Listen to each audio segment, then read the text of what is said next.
it's Marley. Welcome to my channel. Today I'm going to be starting a brand new reading vlog. This week I'm going to be reading 3 brand new releases that I've been highly anticipating, and they all happen to be romances. So this should be a pretty fun vlog. I'm really excited for it. I'm just going to quickly tell you the 3 books I plan on reading, and then we can get into the updates. So first and foremost, we have Funny Story by Emily Henry. She, of course, is one of my favorite romance authors, and this book just came out. I know it's about 2 people whose exes end up dating and getting together. So these two decide to, I think, like fake date, or at least like kind of make it seem like they're together in order to kind of make their exes jealous. I think they also are roommates, and we have some forced proximity tropes. I'm just really looking forward to it because I always love her books. I have never had a miss yet. Then I also want to read Bride by Ali Hazelwood. This is her latest release, and it is actually like a paranormal romance between like a vampire and a werewolf. I have been warned by people I know that they don't think I'm gonna love this because it's very like fan fiction-y. I think it has to do with the Omega verse, like some things that are not super in my comfort zone,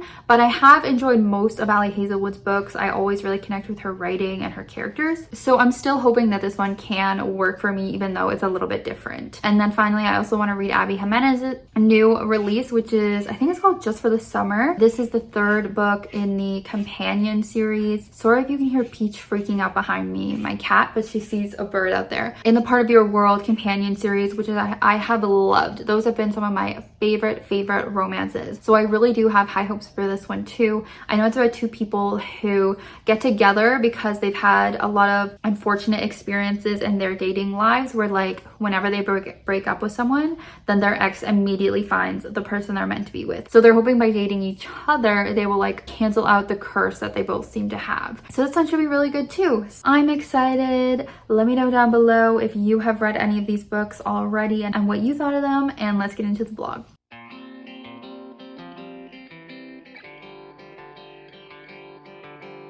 Hello, I am here to check in. I have reached the halfway point in Bride. Maybe I should move the camera so you can see Peach over there sleeping. Aww. Yeah, I felt like the beginning of this book was like a little bit slow for me to get into, but I have overall been enjoying it. This is a vampire werewolf romance. It is something just very different from anything else I've ever read, and I am enjoying that. So we have our main character Misery, who is a vampire, and her dad is like high up in like the vampire political world, so she gets sent to the human world, and it like grows up there as like a sign of goodwill between the humans and the vampires, because in this world like everyone knows about vampires and werewolves and stuff. It's kind of like in True Blood where people know about vampires. It's not like a mystery, I guess. But yeah, so she actually grew up around humans, so she doesn't really feel like she fits in anywhere because she doesn't really relate to her fellow vampires because she wasn't raised around them. But then she's also obviously very different from humans, except for her one best friend who was like her foster sister growing up, and that's her like one person she's really close with. Then so the like first chapter of the book, or the prologue, you see that she's actually now getting married to a werewolf, because basically her dad calls her back from the human world where she's been living, and he's like, can you marry this werewolf to now better the alliance between the vampires and the werewolves? So she's just getting used left and right for like political reasons between all the different species. But the reason she agrees to this is because her best friend has recently gone missing, and the last like name that she had written down in her journal or her notebook or whatever is the name of this werewolf that she's getting asked to marry. So she's like, sure, I'll marry him, and then, you know, I'll investigate where my friend went, like he probably knows something. So that is the trope of the forced marriage or marriage of convenience, which I feel like I haven't really read a marriage of convenience story before. I do like forced proximity though, so I'm here for it. He is the werewolf Low. He's the alpha.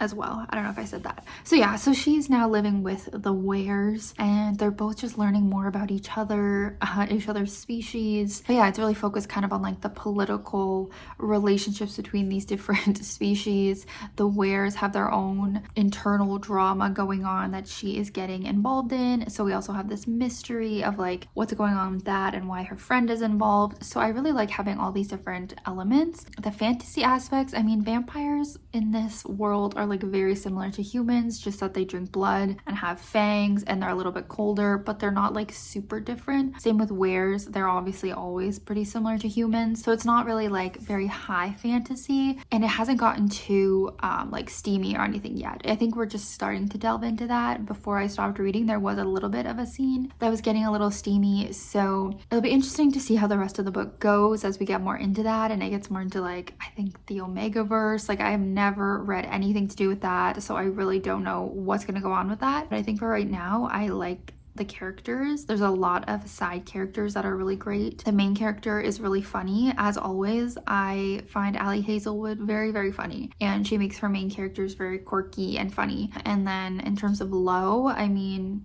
he's a classic love interest, like kind of dark and mysterious, broody, but like a very kind person. So I'm liking him as well. I'm liking their chemistry. It's going well overall.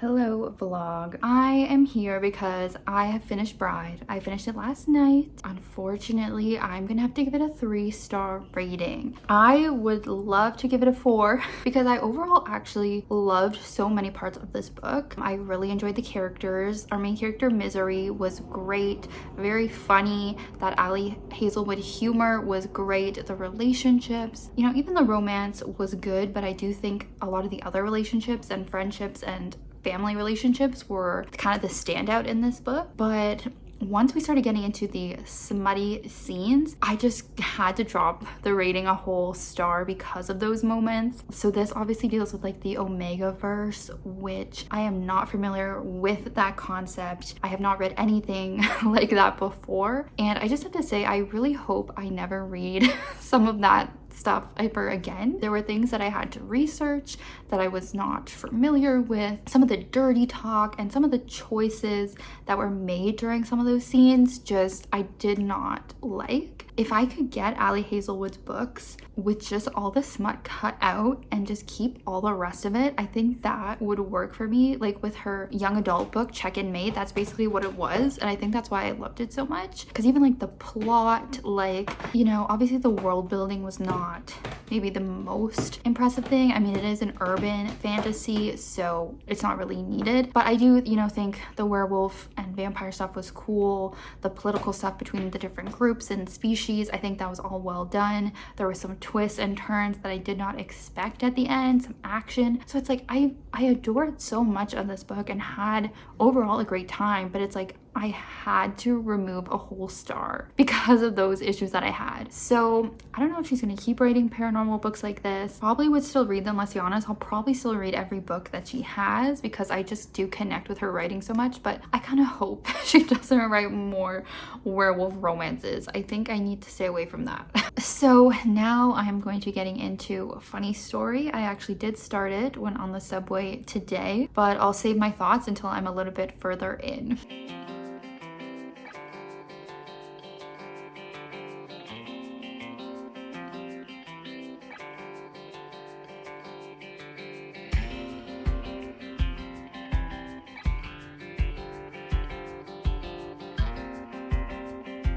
Hello readers. I was just crying at a TikTok. Oh, that was funny. Okay, I'm around halfway through Funny Story by Emily Henry. It's great. I'm loving it. As expected. So we're following Daphne and Miles. Both of them kind of got in a similar situation where they'd been dating these people really long term. Daphne was actually engaged to this man, Peter. Miles was dating a woman named Petra, and their partners, Peter and Petra, were like long-term childhood friends, but they always said, you know, it's just platonic. We're basically like family. There's nothing to worry about, you know? But then they literally leave Daphne and Miles for each other, and they do finally admit that they have feelings to each other. So that leaves Daphne and Miles heartbroken. They actually end up moving in together and becoming roommates because both of them are kind of left with nowhere to live since their partners both left them for each other. So they are roommates, and they also decide to kind of start fake dating,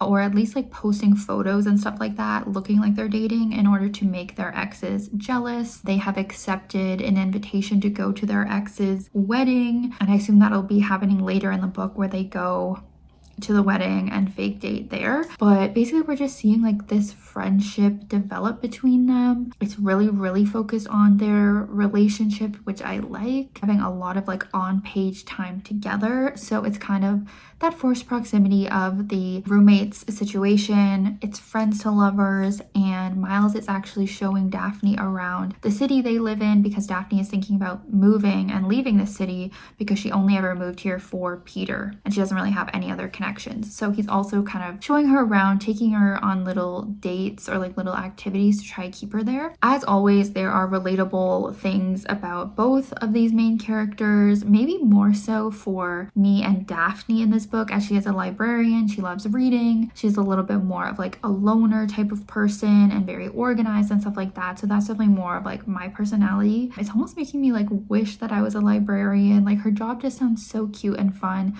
even though I don't even like kids, and a lot of her job is like she's a children's librarian specifically, but it just sounds so lovely, and she's so passionate about her job. It's really nice to read about. And then Miles, he is, I guess, kind of like a bartender. He works at a wine bar, and he does some other like odd jobs and stuff like that. He's actually a Libra apparently, because he has a Libra tattoo of the balanced scales, which is interesting because that's a tattoo I actually want to get. I just don't know where to get it. So love that for him. But yeah, he's just like a really nice guy, like very sweet and funny and nice. And seeing the relationship develop has just been very enjoyable. Like this is how romance books should be. And there actually has been some steamy moments already too, which normally I wouldn't like for those moments to come in too early in a book, right? Because I like slow burn, but I didn't even mind that they were already having some steamy moments. It just felt right, and I liked them. You know, it's not like crazy, it's not like some of the crazy wild smut that I've been reading recently that just I don't like. This is actually like good. It's actually like normal. So that has been good, and yeah, I just really feel the chemistry between them. And now we have, you know, some things coming up, some things that are kind of keeping them apart, but I'm really enjoying it. And it is Friday night. I have some things I'm doing tonight, but otherwise I think I will definitely finish this weekend.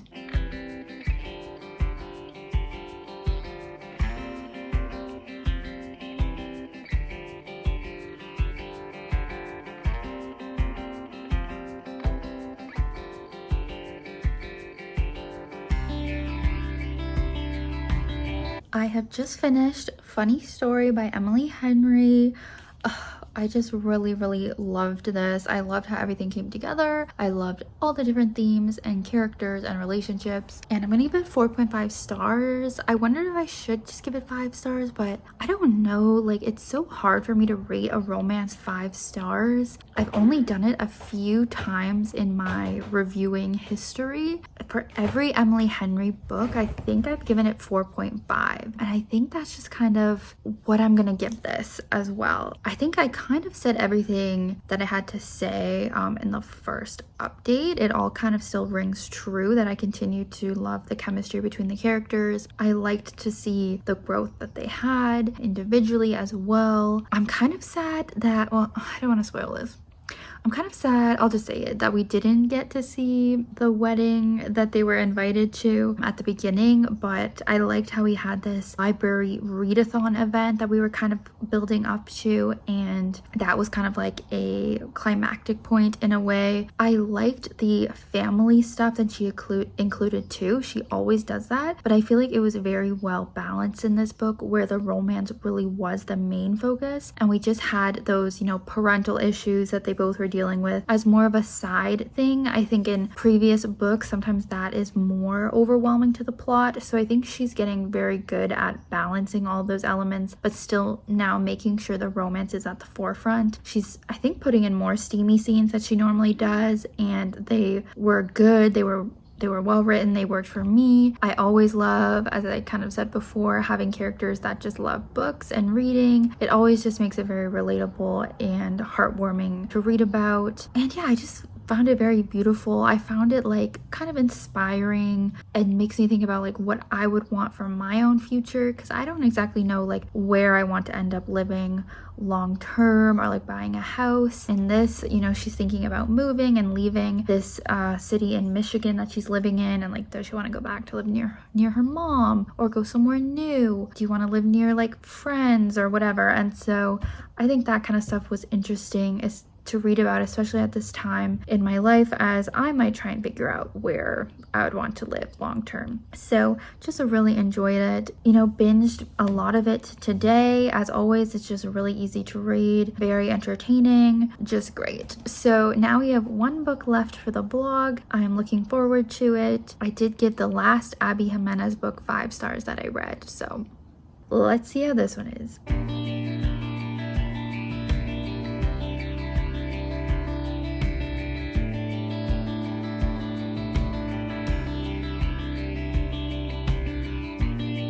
Hey, so it is the day after Mother's Day. I got a lot of reading done yesterday, traveling to go see my mom, and now I am halfway through the Ali Jimenez book just for the summer. So right now, I almost want to say this would be my least favorite book so far of the vlog. I'm a little bit unsure exactly of how I'm feeling about it, but I feel like it's definitely the least favorite of the books I've read from her. But we have our two main characters, Emma and Justin, and we're seeing both of their points of view like for her other books. And we start out with seeing this "Am I the Asshole" Reddit post from Justin. Basically, his roommate kind of screwed him over and he named his dog after his roommate, and that's kind of the "Am I the Asshole" story. But in that post, he talks about how he has this curse where everyone that he dates and then breaks up with, they find their true love, or like the one, right after he breaks up with them. So this Reddit post like goes viral. Emma comes across it. She is a traveling nurse, so she does not live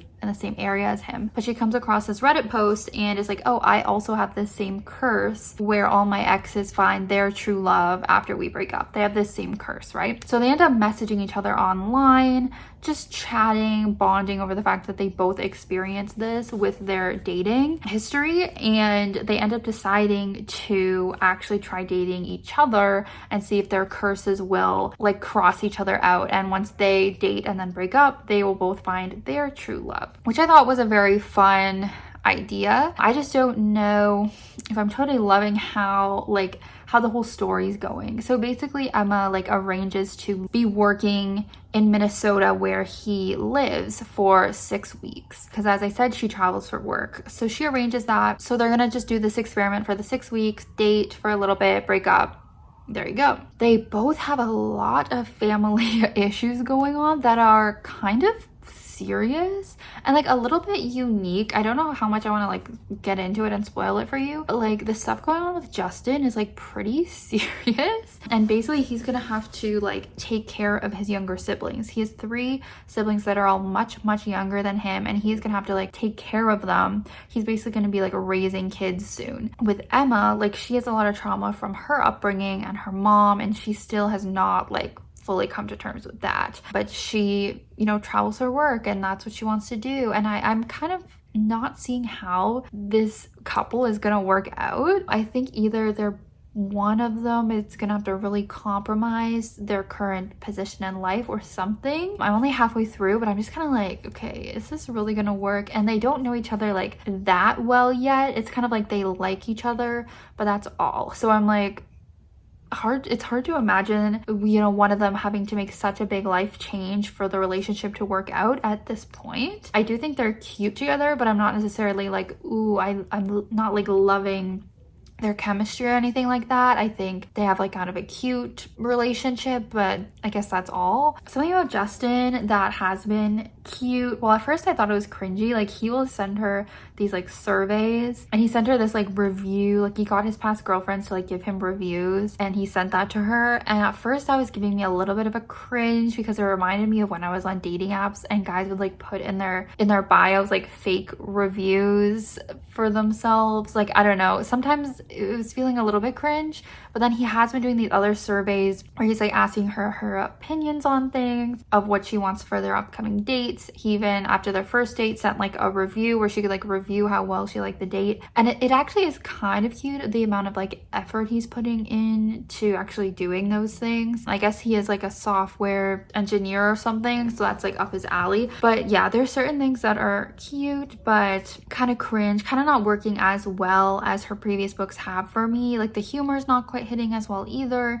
I don't know, I'm just kind of like, I guess, feeling a little bit disappointed by this. It's not bad by any means, but I am curious. I am curious to see how it will all kind of come together at the end. And I should say, the way that this connects to the other two books in the series, for Part of Your World and Yours Truly, is basically that Justin's friends with Benny, and Benny was Brianna's younger brother in the previous book, Yours Truly, which is kind of random and kind of like a far off connection. I feel like normally in these companion books there's like a closer connection, but yeah, it's kind of a random connection too, where I'm almost like, did she just throw this into this series so, you know, more people would read it? Because it doesn't really need to be connected with these characters. Like, it's not super relevant. But anyway, that is the connection, which I had been wondering about because I could not recall like a Justin or an Emma in a previous book. Emma being a nurse and working in a hospital is kind of another connection, I guess, that you could say this book has with the other ones. So I guess that's the 50% update, and I'll be back with my final thoughts and rating. Okay, so I'm kind of dumb. I didn't realize the other connection that this has with the previous books. Basically, Emma's landlord, because, you know, she's just renting a place while she's in Minnesota, is named Neil. And I wondered if I was supposed to remember him, and I was. He is actually the ex of Alexis, I think her name is, the main character in the first book. The, like, abusive ex that she had. So that's Neil in this book, her landlord, and then also the guy that her mom has started dating. So that adds another little layer to the story that I didn't really realize before. And we also had a little guest appearance from Brianna and Jacob, who were from Yours Truly. So that was also fun. Now this feels a little bit more like it is a companion book purposefully in this series. I know I was kind of critiquing that before, but yeah, now I see more of the connections and it's all making more sense. And I am enjoying the book more now, but I'll just save my thoughts until the final update.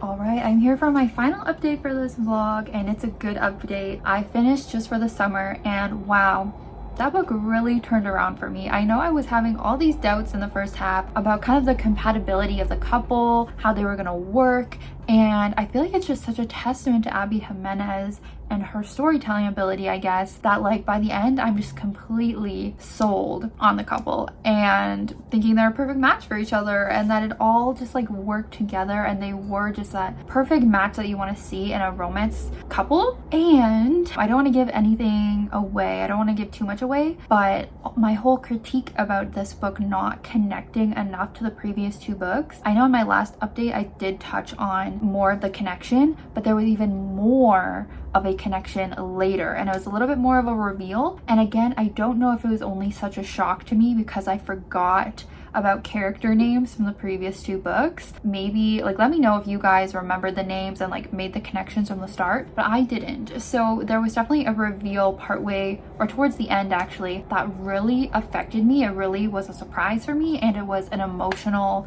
like gut punch for the reader, for the characters. It became very emotional. It was really good. I mean, it was frustrating at times too, because we have this very not even flawed, but very traumatized main character. What I talked about before with Emma and how she had those issues with her mother who abandoned her a lot. Like, she was going through so much trauma, and Justin, her love interest, also was dealing with so much that it was kind of like, why should he have to take on her stuff? Like, he's already dealing with so much and now he has to put up with her when he already has to take care of his kids. Like, it was a little bit of a frustrating situation, but it just made so much sense given both of their kind of backstory and their characters, that they really actually made such a good pair and such a good family, and I actually did love it by the end, which is great. And so I think I would give it 4 stars. I think Abby Jimenez is just doing amazing with her romances. The ones I've read, Part of Your World, Yours Truly, and this one, all just amazing romances and some of my favorites. So I would say overall this video was pretty successful. I know Bride disappointed me a little bit. You know, I kind of did expect that going in because it was so out of my comfort zone with the Omegaverse stuff. At least now I've experienced that, and I know I don't really want to read any more of that. And then Emily Henry and Abby Jimenez both came through with their new releases. If you have not checked them out already, I highly recommend, because they're both just such great romance writers, and they are some of the authors that have turned me into a romance reader. Because when I started this channel however many years ago, 4 years ago, I was definitely not a romance reader. I did not consider myself one. I barely ever liked a romance, and now I continuously do enjoy books from these authors, and so I highly recommend you check them out if you haven't already. They have the perfect mix of humor and romance and steam and angst and just everything. So thank you guys so much for watching this vlog. I really appreciate it. Make sure to subscribe if you have not already, and follow me on my other social media platforms too, especially Instagram. You can keep up with me throughout the month and in between videos. And I hope you have a great rest of your day, and I'll see you next time. Bye.